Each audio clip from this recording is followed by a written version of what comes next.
আচ্ছা, আমাদের যাদের মাইগ্রেনের খুব বেশি পেইন হয়, যাদের সাইনোসাইটিস আছে, ব্রঙ্কাইটিস আছে, প্রচণ্ড কোল্ড প্রবলেম হয় এবং নাক বন্ধ হয়ে যাওয়ার যেই একটা প্রবলেম হয়, সবাই আমরা এক সাইডে চলে আসি। আমরা এখন জল নীতি করব। এটা কাদের করা যাবে না সেটা আমরা সবার শেষে বলবো। এখন দেখব যে কিভাবে করতে হবে। তার জন্য আমাদের দরকার হবে এই যে একটা জল নীতি পট এবং একটি টাওয়াল, টিস্যু নিলেও হবে বা গামছা নিলেও হবে। ওকে, 1 টেবিল স্পুন নর্মাল ঘরে খাওয়া লবণ, এটা নিয়ে নিচ্ছি। 1 লিটার জল নিয়ে নিচ্ছি। আমরা জলটাকে যেহেতু ফোটাবো তাই যে কোনো ভালো সাধারণ জল হলেই হবে।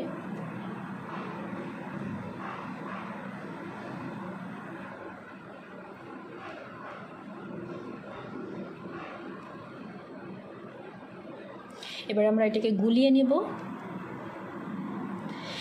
এই জল নীতি করে আমি নিজে প্রচণ্ড উপকার পেয়েছি। হ্যাঁ, এটা আমি শিখেছি মূলত এসবিআর সাথে যখন আমি গিয়েছিলাম সেখানে। এখন আমি পানিটাকে গরম করে নিচ্ছি, ফুটিয়ে নিচ্ছি। মূলত আমি ওয়াটার হিটার জগে করে নিচ্ছি, আপনারা চাইলে চুলাতেও করে নিতে পারেন, জাস্ট ফুটিয়ে নেওয়া। তারপর এটাকে আমি লুকওয়ার্ম পর্যায়ে নিয়ে আসছি। যেহেতু আমাদের নাকের ভেতরটা ভীষণই সেন্সিটিভ, বেশি গরম পানি দেওয়া যাবে না, জ্বালাতন করবে, জ্বালা পোড়া হবে। আবার ঠান্ডা পানিও দেওয়া যাবে না। সো এমন একটা পর্যায়ে নিয়ে আসতে হবে পানিটাকে যেন ওটা বেশি গরম না হয় আবার ঠান্ডাও না হয় একেবারে। হ্যাঁ, আমরা বড় একটা পাত্রে পানিটাকে নিয়ে সেই পর্যায়ে নিয়ে আসব। আমি পরিষ্কার হাতের আঙুল ডুবিয়ে চেক করে নিচ্ছি পানিটা স্বাভাবিক আছে কিনা। গুড, ঠিক আছে। এবার নেতিপটটাকে ভালো করে ধুয়ে নিচ্ছি।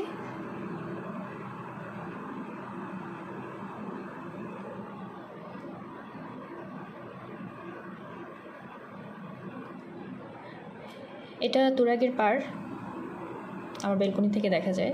তুরাগের পাড়ে বসেই এটা করতে হবে, ব্যাপারটা এরকম কিছু না। আপনারা আপনাদের বেলকনিতে, ওয়াশরুমে, যে কোনোখানে একটা করতে পারেন, জাস্ট ফান। ওকে, এবার আমরা কি করব, নেতি পটে পানিটাকে নিয়ে নিব। এটা কিন্তু মনে হচ্ছে খুব গরম, আসলে খুব গরম না, আমি ঠান্ডা করে নিয়েছি। পটে একদম উবুছুবু করে পানিটাকে নেব না, একদম যেন উছলে না যায়, আবার যেন একদম কমও না হয়। অর্ধেকের একটু বেশি পরিমাণ পানি পটের মধ্যে নিয়ে নিব।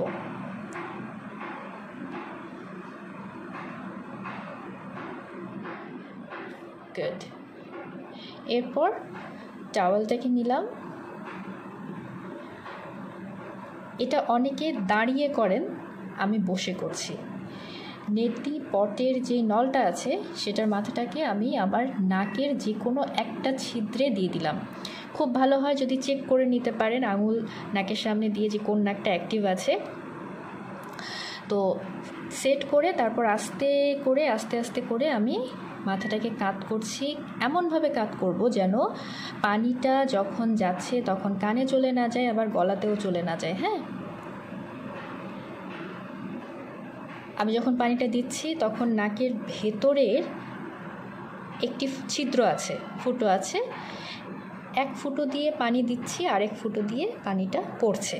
আমার মুখটা হা আছে, ডেফিনেটলি শুরু থেকেই মুখটা একটু হা রাখতে হবে, কারণ দুটো নাকি বন্ধ। শ্বাস প্রশ্বাস নেওয়া ছাড়ার কাজটা আমরা মুখ দিয়ে করব এই সময়টায়। অত বেশি বড় হা না, নর্মাল হা, যেন শ্বাস প্রশ্বাস নেওয়া ছাড়া যায়। ওকে, দেখুন ডান নাকে দিচ্ছি, বাম নাক দিয়ে, বাম নাকের ছিদ্র দিয়ে পানিটা পড়ছে, অর্থাৎ ডান দিকের ছিদ্র দিয়ে ঢালছি, বাম ছিদ্র দিয়ে পড়ছে।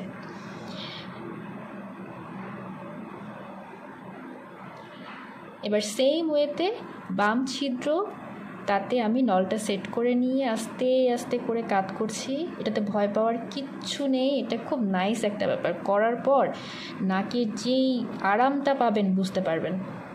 এটা কাদের করা যাবে না, যাদের রিসেন্ট কানের ইনফেকশন হয়েছে, রিসেন্ট কোনো অপারেশন হয়েছে নাকের, এবং যাদের নাক দিয়ে ব্লিডিং হচ্ছে। এখন আমরা কিছু সময় লেট করে, কয়েকদিন লেট করে যখন এগুলো ঠিক হয়ে যাবে তারপর করব।